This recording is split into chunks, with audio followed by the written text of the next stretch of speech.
All right, let's get back in the swing here. Here we go. All right. Yeah. Hey, welcome back. We are taking a look, of course, at what's brewing in the Tri-State. Oh, and we start out this morning with some news from the Orange and Blue. FC Cincinnati's Lucho Acosta will lead the MLS All-Star team this week. This is Lucho's third consecutive trip to the All-Star week.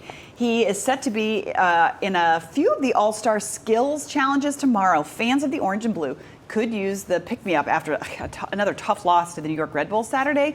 The MLS All-Star Game is Wednesday at 8, and it's in Columbus. All right, here's the thing we're trying to get a scoop on because I'm annoyed by it. So there's a little bit of bitterness about one of the league's decisions. A post on X by the Vanguard SG brought this issue to light. This is what the post says, right? You see it on your screen. You can only get MLS All-Star jerseys with Messi's name on the back or blank. Are we sure about that? There's no other option? Apparently, there's no option to customize, and Messi or blank are your only choices. I'm going to start a band called Messi or Blank. Messi or blank. The poster says he checked with the FCC team store and the MLS store, who both say these will be the only jerseys offered. Now, I don't know.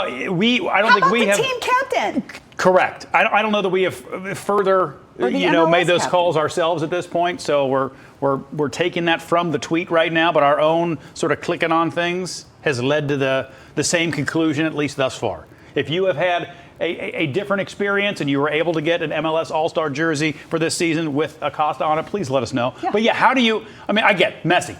Well, sure. They know, a lot of people are going to want Messi's of course. All-Star jerseys. But just Messi or blank? He's the captain. He's the captain. He's the captain. And he's the coolest. He's the captain. And we love him. He's the captain. And frankly, we need some good FCC news right now because 3 in a row. Yeah, lost 3 in a row. Rough. And then the Reds. Guess what? It was not a good Cincinnati sports weekend. So here's the thing. It's a fresh start, new week. Come on. Let's go. Okay. I know that they've got some time off, right, for the All-Star game. They do. Maybe a week. Then the League's Cup, I think, starts pretty soon too. Time off, refresh, so in terms of actual MLS games, they got some time. Hey, former UC Bearcats Travis and Jason Kelsey. This is so good. They're throwing it back to their childhood. The duo just released details about a new cereal they're helping launch. The limited edition Kelsey cereal mix is a blend of Cinnamon Toast Crunch, Lucky Charms, and Reese's Puffs. They're also releasing a collectible box of Honey Nut Cheerios. While I love this idea, as Tanner just said in my ear, I don't know if those combined well. It doesn't. But that must have been what they ate. They combined all of them. Sure. Can you imagine how much cereal? They probably went through like a box each a morning. They crushed. Love to talk to Mama Kelsey. So I can remember doing similar mashups at like a soda fountain. Where you'd go. Oh, yeah. My son still does that. But I don't know that I've ever. I have. Combined cereals? I've combined cereals. Talk to me. What'd you do? Whatever was there, if I wanted really? it. Really? Just whatever? You just mix it up? I'm going to throw something really weird at you. Okay, do it. Have you ever been out of milk? Okay. Maybe I shouldn't say this on TV. No, say it. So we're going to judge you. And use orange juice? No. Oh my gosh, everybody gasped behind the cameras. Yes, I have. I'm so sorry. Are you? I've done it. It's gross. It's not good, but. You might as well have looked into that camera and said, I'm a psycho.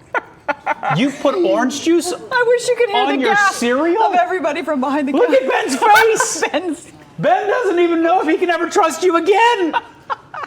Well, it doesn't say to you, hey, Jen is strong. She's willing to do what she needs to do to get. What kind of cereal?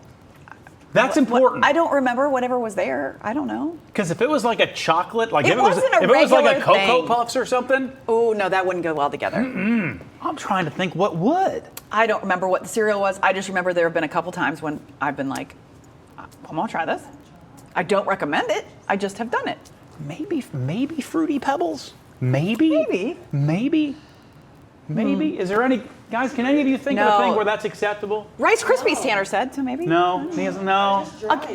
Just dry. Just go dry, yeah. I've eaten dry cereal too. Sure, that'll happen. Now, I can remember when you get like the little boxes where you get like a variety pack. Oh, yeah. With like little boxes. Maybe I mixed one of those. But never with orange juice. No. This is ARC. I felt like sharing. You know what? This is a safe space. Maybe Ryan's going to cut me out of the shot again. Nope. I don't know how Ryan feels about it. This is a safe space. Okay. So thank you for your willingness to share. Perhaps somebody else watching right now have ever tried it. Or they have some other thing for which they know. Maybe they put something else strange, like coffee creamer. Correct. Well, which I think I've done too. That I can see. Yeah. That I get. That's not bad. No. It's a little thicker, though. Yeah. Just be prepared for that. Oh, you put some half and half on something? Put half and half on anything. Oh, yeah. Oh, they'll set you free. Anyway, hi, we're back. A historic building in Mount Auburn gets new life. For decades, the old Moorline mansion was abandoned and falling apart. Well, 2 local developers stepped in to save the historic structure, which was once the home of Christian Moorline. And of course, if you recognize that name, it's because his brand is still alive and very well today, with a brewery and tap room in Over the Rhine and a restaurant at the Banks. Before the Prohibition, Moorline grew the most successful brewery in Cincinnati. His mansion was built in 1870 at the corner of Mulberry and Loth Streets. Michael Bash and Stuart Naney celebrated the building's restoration yesterday. For the Mount Auburn community, it's such a staple property, and for the longest time it was abandoned and blighted. Could have been 100 people. Oh yeah. That helped us do everything inside. And this party's for them. Yeah. So everybody's invited. Yeah, everybody's invited to the party, and just a way to celebrate a year of hard work. The building is now renovated into 9 apartments. The developers made a point to preserve as much of the wood and the bricks. I love that, in bricks inside, from the original structures as they could. Pretty cool. So much amazing architecture in really this town that I think when people can find ways to repurpose things and make that live on, it's just incredibly important for a lot of different reasons. And how neat to be able to live there. Yeah, and that many different spaces for different folks too. Because housing is an issue, so. When they give preserve more place, the original wood and the original brick inside, it's awesome. It's so beautiful. Yeah. So Cincinnati, we think it's cool. You think it's cool. We think it's the cosmic center of the universe. So why would this not happen? One of the largest and most prestigious film festivals anywhere could be coming to Cincinnati. Why not? Sundance has called Park City, Utah home for 40 years. But the Sundance Institute, not long ago, announced it would be accepting applications for a new host city. And the Queen City was named one of 6 finalists. No other city in the country can show them world-class arts, can show them stadiums, can show them access to a streetcar, can show them restaurants with James Beard finalist chefs, can show them Music Hall, Memorial Hall, Washington Park. All of that is walkable. That is unusual for this country. The Sundance Institute says Cincinnati's independent film culture is one of the reasons it's finalist. Other finalists include Atlanta, Boulder, Colorado, Louisville, Santa Fe, and Park City, Utah. Was that just the tiniest clip of Rain Man that we saw there? It did. It was. Is that the amount that we're allowed to use? That's probably all. 2.3 seconds. And it's funny because it's so long ago now that was shot, in different spots around town and whatnot. And there have been so many movies since then that have been shot. Right.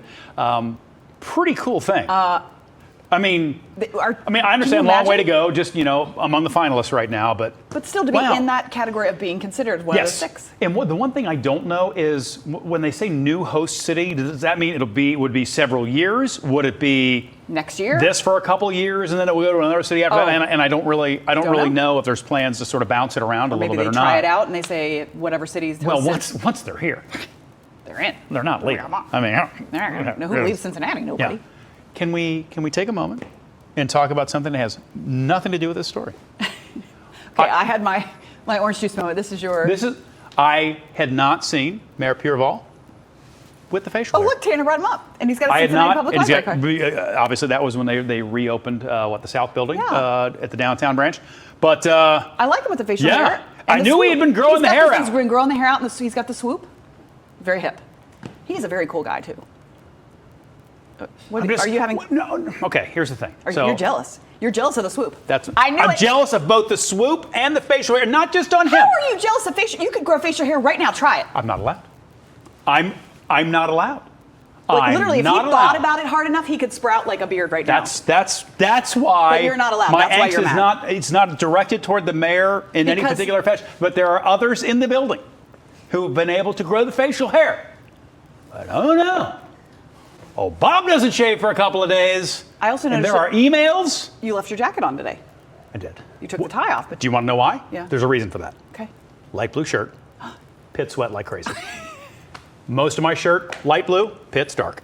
It's a bad look. It's not good. And I move my arms a lot. We overshare on our. You know what I mean? Like I move like you would know. From all of us, thank you. Even the mayor says thank you. Okay.